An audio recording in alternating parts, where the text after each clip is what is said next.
ఎట్లుండే తెలంగాణ ఎట్లయిపోయే తెలంగాణ అని అనాలనిపిస్తుంది ఇది చూసినాక. తెగులు వచ్చిపోయింది పాపం.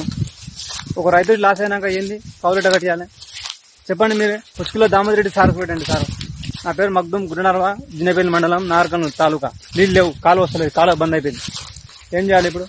ఒక అంకిలే సార్. అయ్యో దేవుడా, ఏం ఘోరమయ్యా ఇది.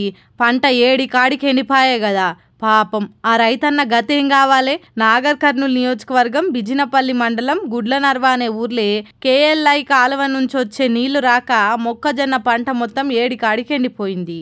కష్టపడి వండించిన పంట చేతికొచ్చే ముందు నీళ్లు బంద్ అయ్యేసరికి కంకి కూడా పట్టకుండా అయిపోయే. జర మా బాధలు తీర్చురి సార్లు అని స్థానిక ఎమ్మెల్యే కూచుకుల్ల రాజేష్ రెడ్డికి, ఎమ్మెల్సీ కూచుకుల్ల దామోదర్ రెడ్డికి మొరవెట్టుకున్నా పట్టించుకున్న పాప అనబోలేదట. ఇట్లయితే మేం బతికేది ఎట్లా అని గోసెల్లవోస్తుర్రు అక్కడి రైతులంతా. మేమేమన్నా మిమ్ములను కాసులు మనులు రత్నాలు అడుగుతున్నామా?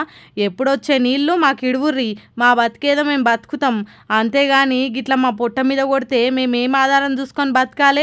రేవంత్ సారు జర మీరైనా మా బాధ తీర్చుర్రయ్యా అని వీడియో తీసి సోషల్ మీడియాలో పెట్టిర్రు. ఇప్పుడు ఈ వీడియో ఫోన్లున్న ప్రతి ఒక్కరికి చేరి సర్కార్ను పొట్టాడుచుకుంటుర్రు. మళ్ళీ సర్కార్ అన్న జర గీళ్ళకి బతుకు తెరువు చూపిస్తే బాగుండు కదా అని మాట్లాడుకుంటుర్రంట అంతా.